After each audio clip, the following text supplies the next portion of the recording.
Que ce soit les enfants, les personnes handicapées, les agriculteurs, les ouvriers, la classe populaire, il y a tout qui va mal dans ce pays. Et ceux qui ne se plaignent pas encore vont commencer à le faire l'année prochaine. Et en 2027 vont certainement perdre leur emploi. Même les avocats et les médecins sont susceptibles de les perdre puisque 80% des emplois sur cette planète vont être supprimés, remplacés par l'intelligence artificielle et les robots. Ce n'est pas moi qui le dis, mais les mondialistes et les créateurs de l'intelligence artificielle qui l'ont annoncé. À partir de 2027, ils seront prêts. Euh, la question demeure. Est-ce que vous voulez vraiment arrêter tous ces problèmes, stopper ce chaos, ou est-ce que vous voulez continuer à défendre votre droit de manifester et continuer à pleurer et à vous plaindre, à vous victimiser? On le sait, les Gilets jaunes l'ont très bien illustré, les manifs ne servent plus à rien depuis le début du XXIe siècle. Ce n'est pas moi qui le dis, je vous invite à vérifier. Vous trouverez que la dernière manif qui a été entendue par le gouvernement a été la manif contre la loi CPE en 2005 ou en 2006. Depuis, plus aucune manif ne sert à quoi que ce soit. Donc reproduire ce qui nous a conduit à l'échec, c'est accepter de retourner à l'échec. Certains pensent faire la grève générale. Cependant, la grève générale, la marionnette de l'Élysée, y a pensé avant vous, puisqu'en 2020 et 2021, c'est ce qu'il a organisé. Par les confinements, il a bloqué l'économie du pays, il a bloqué la totalité du pays. Si on regarde que notre pays, mais c'est l'économie mondiale et l'ensemble, notre planète qui a été complètement bloquée à cause d'un virus. Donc reproduire ce qu'a déjà fait la marionnette de l'Élysée, vouloir bloquer l'économie du pays, c'est être collabo de ce système qui détruit l'avenir de de nos enfants, et collabo de la Macronie. Faire la révolution, c'est lui donner l'opportunité de planter un état de siège. Qu'est-ce qu'un état de siège? C'est l'équivalent d'une loi martiale, mais en France.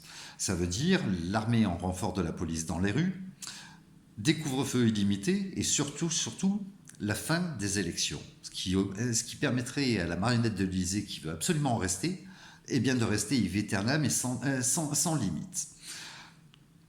Donc là encore, va-t-on être assez con pour leur offrir ce qu'ils attendent de nous? La colère, ils la provoquent, ils la veulent, cette révolution, et comment ne pas s'en rendre compte? Ils ont utilisé les gilets jaunes, maintenant ils utilisent les paysans. Et ils nous y conduisent. Va-t-on être assez con pour leur offrir ce qu'ils attendent de nous? Tous ces moyens de contestation sont obsolètes. Ils sont du siècle dernier et nous avons changé d'ère. Il faut bien le comprendre. Cependant, il nous reste des armes, des véritables armes, et tout le monde se plaît à les ignorer. Il y a même certains GGPMU sur les réseaux sociaux qui se plaisent même à les condamner, ces armes-là. Ils s'imaginent qu'en regardant des vidéos de 3 minutes qui leur sont intellectuellement accessibles, ils se rapprochent de la vérité. Je vous rappelle juste que la télévision, les médias, les réseaux sociaux et la politique sont des outils de manipulation de masse et de division. C'est de l'ingénierie sociale. C'est une mise en état d'hypnose par une avalanche d'informations totalement inutiles. Qu'est-ce que c'est l'hypnose? C'est mettre de côté son cortex préfrontal. C'est-à-dire ce qui nous permet en principe de mener des opérations intelligentes ou non répétitives, d'intellectualiser les choses, de réfléchir, etc. Et vous êtes sans arrêt planté devant les écrans. Vous prétendez apprendre sur les réseaux sociaux, vous vous éloignez de la réalité sur les réseaux sociaux. Je vous rappelle juste que Internet et les réseaux sociaux appartiennent à l'élite mondiale. Ce qui contrôle Internet, c'est principalement Google. C'est ce qu'on appelle les GAFAM. Mais c'est principalement Google. Et Google, le premier actionnaire, c'est BlackRock. La version américaine de TikTok, pas la version, mais le secteur américain de TikTok appartient aussi à BlackRock. Il en est le premier actionnaire.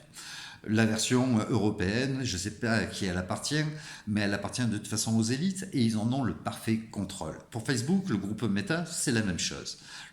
L'un des premiers actionnaires, c'est encore BlackRock. Ils en ont le total contrôle. Prétendre que vous allez YouTube, etc., c'est la même chose. C'est exactement la même chose, comme Kronbunker. Prétendre que vous pouvez vous informer par ça, c'est délirant. D'ailleurs, quand des adultes commencent à collectionner des images, les interprètent, laissent aller leur imagination dessus ou s'instruisent par des vidéos qui leur sont intellectuellement accessibles, à partir de ce moment-là, on peut se dire que notre société est réellement malade. Mitterrand disait « La dictature n'a pas de concurrence à son égal tant que le peuple n'a pas relevé le défi. » Et pour le moment, le défi, on ne l'a pas relevé, parce que pour le moment, nous n'avons essuyé que des échecs. On ne peut pas obtenir quelque chose de différent en reproduisant toujours la même chose, c'est ce que disait Albert Einstein. Donc si on fait ce qu'on a toujours fait, on ne peut obtenir que ce qu'on a toujours obtenu. Pour obtenir quelque chose de différent, il faut donc faire différemment. Cependant, pour faire différemment, il faut penser autrement. Et c'est là le problème, c'est que même certains sur les réseaux sociaux qui se disent résistants, c'est déjà un manque de respect envers nos anciens. Il y avait très peu de résistants en France, dans cette France vichiste. Ces pseudo-résistants sont juste des gens qui sont devenus addicts, sont déjà enfermés dans la métaverse et emploient des termes génériques qui sont bien des réseaux sociaux. Résistants, trolls, éveillés. C'est juste montrer que vous êtes complètement endormi et mis en état d'hypnose par les réseaux sociaux. Déjà, prétendre être réveillé, c'est prétendre savoir. Et qui prétend savoir oublie d'apprendre. Alors, quoi faire? Eh bien, nous avons la solution. En France, nous en disposons en tout cas. Nous avons une hiérarchie des normes qui représente notre démocratie et que vous pouvez retrouver sur les sites gouvernementaux. C'est quelque chose de plus qu'officiel. Dans la hiérarchie des normes, c'est une pyramide. Tout en bas, vous y retrouvez les arrêtés et les décrets. Un peu plus haut, les lois. Ce qui est intéressant, c'est les deux derniers blocs. Au sommet de cette pyramide, vous y retrouverez en avant-dernier bloc le bloc conventionnel. Le bloc conventionnel regroupe les droits internationaux et les droits européens. Au-dessus du bloc conventionnel, le dernier étage. Ce dernier étage, personne ne peut monter au-dessus, ni aucune loi, ni aucune personne peut monter au-dessus. Il s'agit du bloc conventionnel, constitutionnel, pardon, le bloc constitutionnel qui comprend la Constitution française, les préambules et les droits de l'homme. Alors j'entends déjà voir venir des commentaires, la Constitution n'existe plus, les droits de l'homme n'existent plus. Ça c'est ce que tu as appris sur les réseaux sociaux par cette diarrhée intellectuelle. Dans la réalité, ils sont toujours affichés, ils sont donc toujours de vigueur. Cependant, faut-il encore les comprendre, déjà en prendre connaissance, les lire, les comprendre, et puis ensuite les faire valoir et les faire respecter. C'est un petit peu comme ton petit popotin. Le bloc constitutionnel représente tes droits fondamentaux. Ils t'appartiennent à toi. Ils appartiennent à personne d'autre, il ne faut pas attendre qu'ils viennent à ta place te défendre. Ils t'appartiennent à toi et c'est à toi de les utiliser, de les faire valoir et de les faire respecter.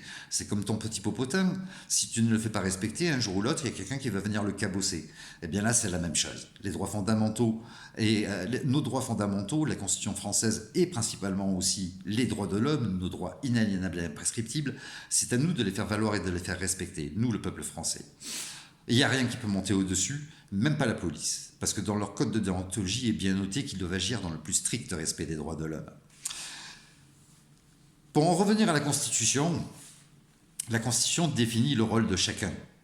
Le président de la République n'a aucun pouvoir, et pourtant vous en prenez sans arrêt à lui, seulement c'est un personnage totalement insignifiant, qui n'a ni intérêt, ni aucun pouvoir. Et c'est bien dit dans la Constitution, en dehors d'être le chef des armées, de pouvoir nommer un gouvernement et d'avoir le doigt, il n'est pas le seul, mais d'avoir quand même le doigt sur l'arme nucléaire, il n'a aucun pouvoir, il n'a que des devoirs. Son principal devoir, c'est justement de veiller par son arbitrage à ce que la Constitution soit respectée.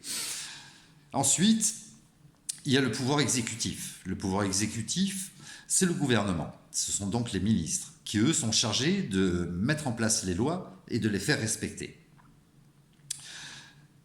Au-dessus de ça, il y a le pouvoir législatif. Le pouvoir législatif qui est formé par nos parlementaires, les sénateurs et les députés. Eux sont les représentants du peuple. Et le principal pouvoir, le pouvoir en France, eh bien, c'est dit dans la Constitution, qui définit la République comme étant le pouvoir du peuple, par le peuple, pour le peuple. Nous sommes donc le pouvoir. Mais par lâcheté, par ignorance, par paresse intellectuelle, eh bien nous l'avons abandonné, notre pouvoir. Et il est bien temps de le reprendre. Pour le reprendre, il ne s'agit pas de manifester, il ne s'agit pas de faire la révolution ou de faire une grève générale.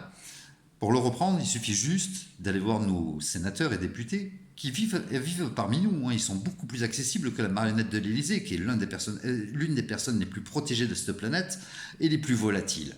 Il suffit d'aller les voir, déjà de leur écrire, en les prévenant qu'on risque de venir, en leur disant stop, tu réponds à des lobbies, tu réponds à tes intérêts et à des intérêts de mondialistes, mais nous, le peuple français, le pouvoir, nous n'en voulons pas.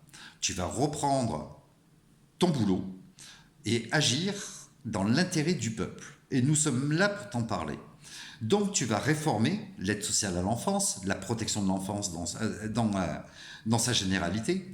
Tu vas réformer l'obligation vaccinale, qui doit être un choix et en aucun cas une obligation. C'est une violation aux droits de l'homme, aux conventions d'Oviedo, aux droits européens et aussi aux droits français, puisque tout acte médical doit être consenti et éclairé.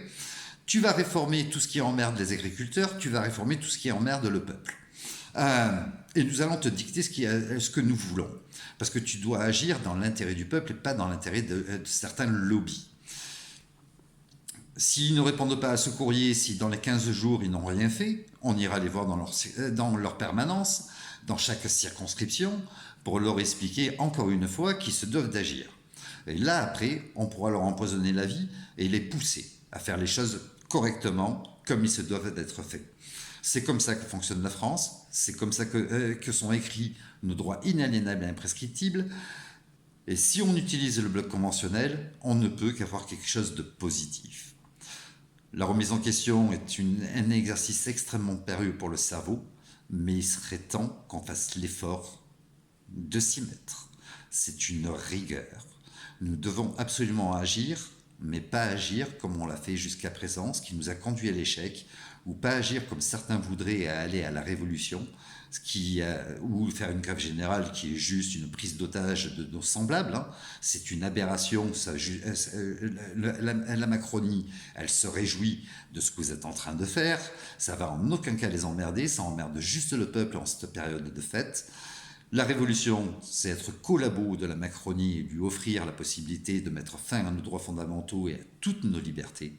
Il serait grand temps de se remettre en question, faire l'effort d'intellectualiser les choses. Je sais que pour certains, ça va être difficile, mais est-ce que l'avenir de nos enfants, est-ce que nos enfants ne le méritent pas? Et est-ce qu'on ne se doit pas de faire l'effort justement de réapprendre, de se remettre en question, de penser autrement et d'agir autrement? Nous ne pourrons avoir que du positif en agissant de la sorte. Je vous souhaite une belle soirée.